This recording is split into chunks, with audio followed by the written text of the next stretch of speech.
también en lo que se llama la adaptación al cambio climático. ¿De qué forma podemos reducir la vulnerabilidad de quien... El cambio climático existe, o sea, hay un calentamiento y eso... Muy buenos días a mis estudiantes del grupo Quinto B. El tema que trabajaremos hoy es el debate. Espero que estén excelentes, que se hayan levantado con todo el ánimo, con toda la disposición para iniciar esta nueva sesión de lenguaje. Démosle gracias a Dios porque podemos en un nuevo día de nuevo aprender un poco más. Les recuerdo que estamos trabajando el tercer periodo académico 2020. Teniendo en cuenta eso, les explicaré la dinámica de la clase. Iniciaremos con un concepto de debate, continuaremos con las tipologías, luego la estructura, los elementos, las reglas de comportamiento o reglas de conducta y por último les explicaré la actividad de profundización. Teniendo en cuenta eso, demos inicio a esta sesión, el debate. Iniciemos con el concepto. El debate es una forma de comunicación que consiste en la confrontación de dos puntos de vista sobre un tema en específico o sobre un mismo tema. Este debate se da entre dos personas o más personas, bien sea un grupo. Entonces, iniciemos con las tipologías. Las tipologías del debate vamos a encontrar dos. La primera, que es el debate formal, y la segunda, que es el debate informal. Les explicaré en qué consiste. El debate formal es aquel que tiene una estructura y una secuencialidad, que va organizado y ya ha sido estructurado con anterioridad. No es algo improvisado, es algo que ya viene trabajado y pensado desde antes para que quede organizado y bien visto, para que lleve una dinámica y una secuencia, para que sigan unos pasos. Esta clase de debate podemos encontrar la existencia de un moderador. Un moderador es una persona que se encarga de dar orden a la sala, que se encarga de dar orden a las dos partes. Usualmente, si tenemos un debate de grupo, por ejemplo, el moderador se sienta en el medio y de un lado, podría ser a la derecha, está una parte que es inclinada hacia una idea y en la izquierda está una parte que es inclinada hacia la idea contraria. Lo que hace el moderador es que se encarga de dar el tiempo y de dar la palabra para que esa persona pueda intervenir. Entonces, esta clase de debates formales son estructurados y podríamos encontrar entre ellos, por ejemplo, una rueda de prensa. Estas ruedas de prensa son organizadas. Las preguntas que le hacen a la persona que está recibiendo la información no son preguntas improvisadas, son preguntas que ya vienen pensadas y escritas desde antes. Lo mismo sucede en una conferencia o en una videoconferencia. Esta clase de debates en el que podemos intercambiar información con el auditorio, la persona que me está recibiendo el mensaje, son estructuradas, son formales, porque nosotros no vamos a ir a improvisar en este tipo de actos. Entonces, el debate formal cumple una estructura y una secuencialidad, paso por paso. Ahora bien, el debate informal, por su parte, no lleva estructura y no cumple secuencia. Es espontánea, una conversación, una discusión espontánea que surge entre varias personas o dos personas.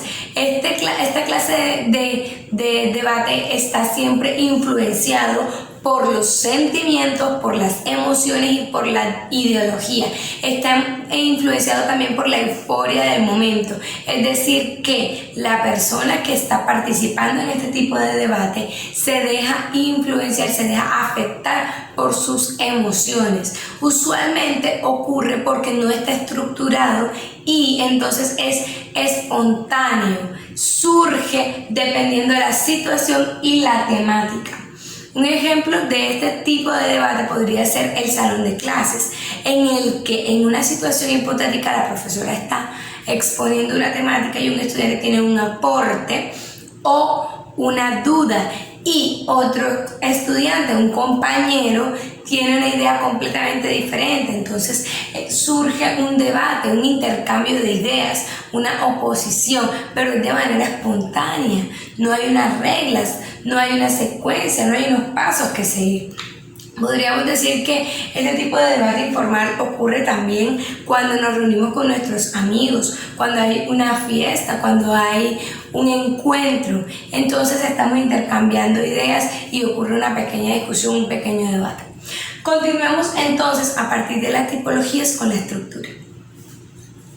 Tenemos entonces que la estructura del debate es un poco diferente a la de otros textos que hemos visto antes, porque les recuerdo que el debate también es como un texto, solo que no escrito, es de producción oral. Entonces, en la estructura del debate se basa primero que todo en el tono comunicativo o en el tono de comunicación que se busca por medio de ese debate. Teniendo en cuenta el tono comunicativo, la estructura podría ser de tono informativo, de tono argumentativo o de tono persuasivo. Cuando hablamos de una estructura de tono informativo, estamos hablando de un debate que se basa en brindar, ofrecer, exponer información. Esta información debe ser hechos reales, no hechos fantásticos, no hipótesis, no teorías, hechos reales, situaciones reales y verificables, porque simplemente estamos ofreciendo una información.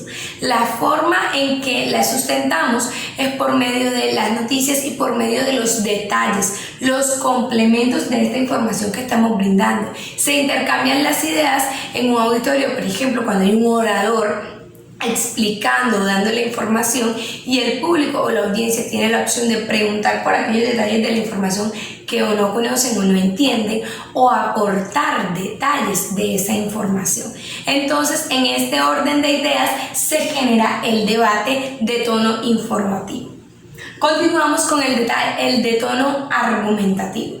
Lo que ocurre aquí es que tenemos una opinión y la convertimos en un juicio de valor al utilizar argumentos que nos permitan hacer valer esa opinión que tenemos, nos permiten hacerla fiable, porque podemos verificar, porque podemos respaldar lo que estamos diciendo. Entonces, el debate argumentativo es aquel que tiene opiniones que son respaldadas por argumentos sólidos, por bases sólidas, que permiten validar la idea que yo estoy dando, que permiten validar entonces la teoría que yo estoy defendiendo y hacerla firme ante la propuesta del otro. Por último, tenemos el tono persuasivo. El tono persuasivo se encarga también de dar argumentos y de ofrecer una idea. Sin embargo, lo que busca es persuadir y convencer a mi interlocutor, a la parte contraria, a mi contrapropuesta, de que lo que yo estoy diciendo es real, es veraz y que tengo razón. Ahí está la diferencia entre el persuasivo y el argumentativo, porque muchas veces tenemos tendencia a confundirnos entre uno y el otro. El argumentativo busca respaldar una opinión, mientras que el persuasivo busca no solo respaldarla, sino cambiar la opinión del oponente. Entonces, en este orden de ideas, yo podría decir que el tono persuasivo utiliza también la emotividad, la empatía y casos reales en los cuales la parte contraria se sienta identificado para poder llegar a él o a ella o a ellos y en su defecto poder convencerlos de que esa opinión, de que eso que estamos diciendo es real. Muchas veces lo hacen por medio de ejemplificaciones, por medio de la contextualización, de modo que la persona se siente identificada con algo que le pasó y siente que sí, que ese otro tiene razón. Teniendo en cuenta la estructura, vamos a continuar con los elementos. Tenemos entonces en los elementos 6 fundamentales, que son planificación, organización, determinación, iniciación, ejecución y conclusión. Lo que ocurre aquí, voy a hacer un paréntesis y esto se lo voy a explicar porque es necesario, es obligatorio que lo sepan. es que en la estructura que ya les dije que iniciaba con elegir primero el tono de comunicación o el tono comunicativo, solo se da en el debate formal. En el debate informal no se da esta parte de la estructura. ¿Por qué?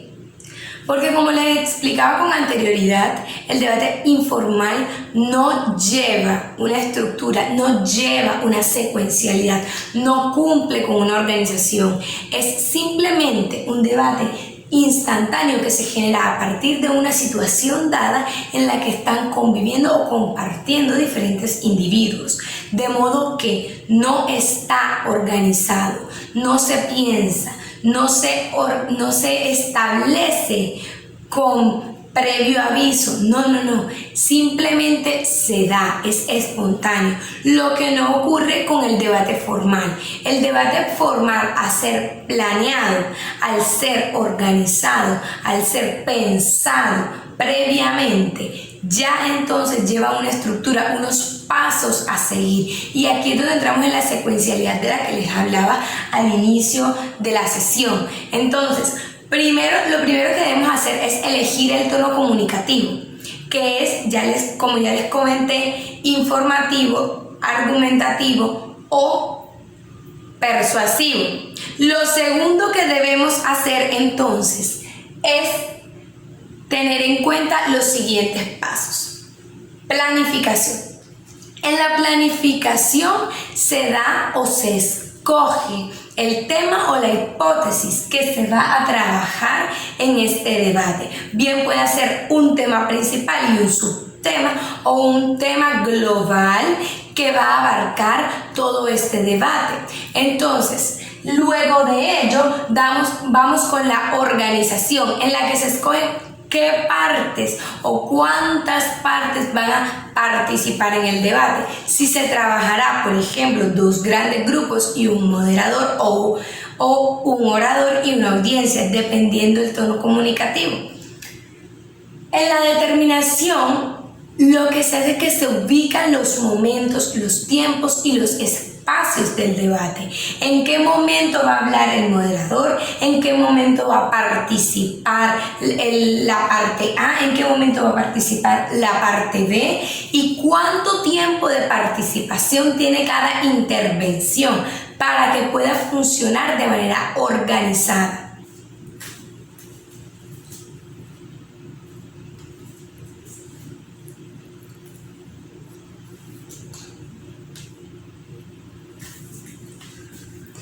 Tenemos la iniciación. La iniciación es el debate en sí, que puede ser organizado, que puede ser liderado por el moderador o el orador, como ya les había comentado. Continuamos con la ejecución. La ejecución son esos pequeños pasos que se dan en el transcurso o en el desarrollo del debate. Continuamos con la conclusión, que es el cierre del debate. Puede ser cerrado por unas palabras o una pequeña conclusión, una reflexión que haga el moderador. Teniendo en cuenta esto, vamos a continuar con un aspecto súper importante del debate formal. ¿Y por qué hablamos nuevamente del debate formal? Porque es el que es organizado y planificado con anterioridad para que se dé, porque es estudiado, porque estamos preparados para llegar a él, lo que no ocurre con el debate informal. Entonces tenemos que dentro del debate formal hay elementos y hay también unas reglas de comportamiento. Hablamos entonces de 6 reglas de comportamiento, de 6 reglas de conducta que se dan dentro de un debate formal para que se lleve a cabalidad y podamos decir que fue un gran éxito. La primera es la tolerancia. La tolerancia, tolerar a los demás, tolerar las diferencias, tolerar que hay personas que piensan y actúan diferente de mí, y eso no quiere decir necesariamente que esté mal. Hay que aprender a tolerar a los demás. Continuamos con escuchar sin interrumpir. Este aspecto es sumamente importante cuando estamos en el salón de clase, cuando estamos en la calle, cuando estamos en nuestra casa y sobre todo cuando estamos en un debate. Debemos escuchar sin interrumpir porque primero hace parte del respeto hacia el otro y segundo, hace parte necesaria de la atención que nosotros debemos poner para poder dar un argumento sólido, para saber de qué está hablando mi contraparte, porque si yo no estoy escuchando atentamente, entonces yo no voy a saber de qué habla el compañero. Ahora bien, si yo solamente hablo y no permito que el otro ponga su punto de vista, no estoy haciendo ningún debate, porque la idea aquí es intercambiar opiniones sobre un mismo tema. En tercer lugar tenemos no subestimar ni burlarse de los demás. Hace parte del respeto que les venía diciendo. En un lugar para poder exponer un punto de vista como este debemos tener respeto por los demás, respeto por las diferencias, tolerancia. Por tal, no debemos nunca burlarnos de la opinión que tiene el otro. En un cuarto lugar tenemos establecer juicios críticos y de valor. Lo que ocurre aquí es que debemos establecer juicios críticos porque no podemos simplemente hablar por hablar. Decir sí, porque ajá. No, debemos establecer juicios de valor con argumentos claros que defiendan o respalden mi punto de vista. ¿Por qué? Porque yo estoy dando a conocer una idea sobre una teoría o una hipótesis o sobre una información. No puedo hablar de lo que no conozco.